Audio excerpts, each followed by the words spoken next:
E cell is equal to 0. So the equation becomes E naught cell is equal to 2.303 RT upon 2F log Kc as value of N is 2. By putting the value of R, T, F,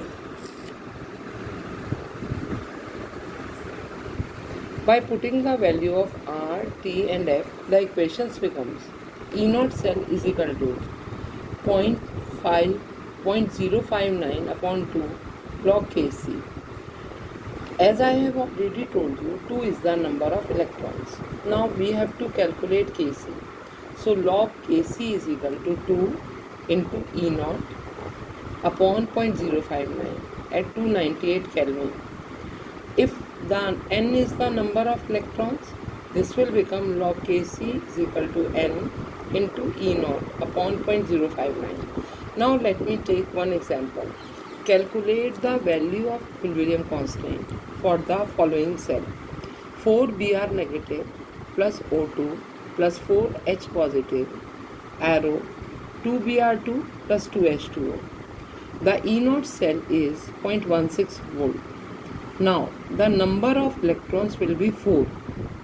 So the equation will becomes log Kc is equal to 4 into 0.16 upon 0.059. If you will solve this value, it is 10.847. But because the value is in log, for just removing this log, you have to see the anti-log.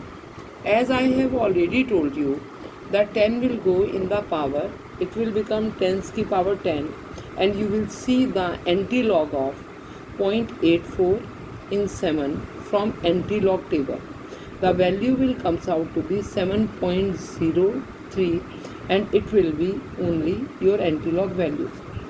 Now, we can very easily calculate Gibbs energy from the E naught value, and we can calculate equilibrium constant from Gibbs energy. All of you know Gibbs energy is the amount of free energy which is converted into work.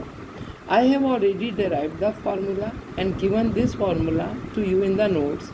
Delta G naught is equal to minus NF E naught. Delta G naught is the standard Gibbs energy. N is the number of electrons. Faraday's F is the Faraday's of electricity, and E naught is the electrode potential.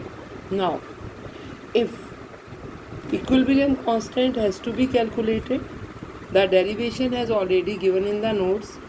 The equation becomes delta G naught is equal to 2.303 RT log Kc.